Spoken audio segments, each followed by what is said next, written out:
Salam Indonesia. Anda menyaksikan berita terkini bersama saya Arna Seputra. Meski diwarnai walkout oleh Menlu Rusia dan absen dari anggota negara G7 dalam jamuan santap malam, namun Indonesia dinilai berhasil membuka wadah dialog bagi negara-negara anggota G20. Sejumlah pertemuan bilateral yang membahas investasi di kawasan Indo-Pasifik juga mendapat respon positif. Dalam pertemuan tingkat Menteri KTT G20 di Bali, Menlu RI Retno Marsudi menyebut beberapa negara anggota mengutuk invasi di Ukraina. There is a strong push from many participants for an immediate end to the war and peaceful resolution of conflict through diplomacy and negotiations.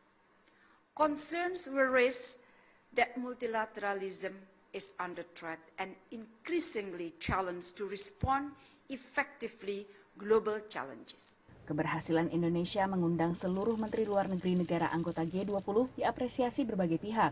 Namun keberhasilan KTT G20 masih sulit untuk bisa dipastikan. There's a lot up in the air, especially about the November summit. Things could change. I mean, these are hard to predict, especially with the war continuing to rage and potentially escalate. I do think that this is a needle that Indonesia is going to have to thread. And there's definitely room for error, but there's also a chance it could be productive. Bali juga dipilih sejumlah negara untuk melakukan pertemuan bilateral. Salah satunya Menlu Rusia Sergei Lavrov bertemu dengan Menlu Tiongkok Wang Yi. Рад очередной встрече. Приветствуем всех китайских друзей. Подчеркиваю, как вы только что и сказали, особую важность российско-китайской созидательной связки, стратегической связки в деле формирования более справедливого и демократического миропорядка. Sementara setelah bertemu dengan Menlu Tiongkok, Menlu AS Antony Blinken menyatakan pertemuan berlangsung konstruktif meski dibayangi kekhawatiran terkait isu Taiwan. I conveyed the deep concerns of the United States regarding Beijing's increasingly provocative rhetoric and activity toward Taiwan and the vital importance of maintaining peace and stability across the Taiwan Strait.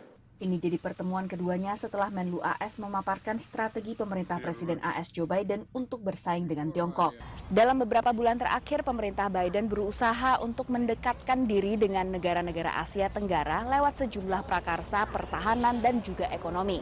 Yang terbaru adalah prakarsa atau inisiatif infrastruktur bersama dengan negara-negara G7 dan juga Indo-Pacific Economic Framework yang digadang akan menjadi alternatif bagi prakarsa sabuk dan jalan Tiongkok.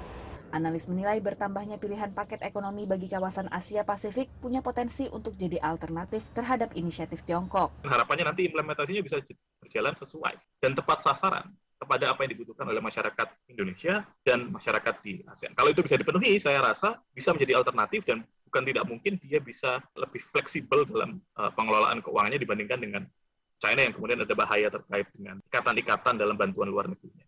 Selain kunjungannya ke Bali, Menlu AS juga singgah di Thailand untuk membahas krisis di Myanmar dan memperluas strategi Indo-Pasifik AS di kawasan. Dari Washington DC, Virginia Gunawan dan tim VOA.